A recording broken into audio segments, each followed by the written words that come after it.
কি বলবো ভাবতেছি, যে বিষয়টা বলতে চাইতেছি,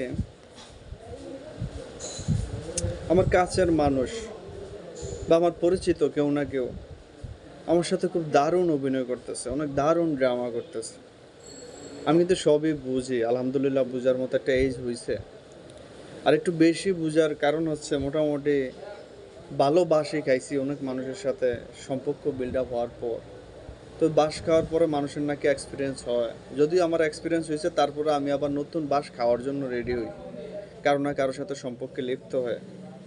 দিন শেষে এতটুকু আইডিয়া এই মুহূর্তে করতে পারি, কেউ না কেউ আমার সাথে চৌকাটতেছে বা কেউ না কেউ আমার সাথে ড্রামা করতেছে। ওই ড্রামার রক কিন্তু আমি ধরেও বর্তমানে চুপ আছি, কিছু বলার মতো সাহস পাচ্ছি না, কেননা পরিস্থিতি আমাকে নিশ্চুপ করে রাখতেছে।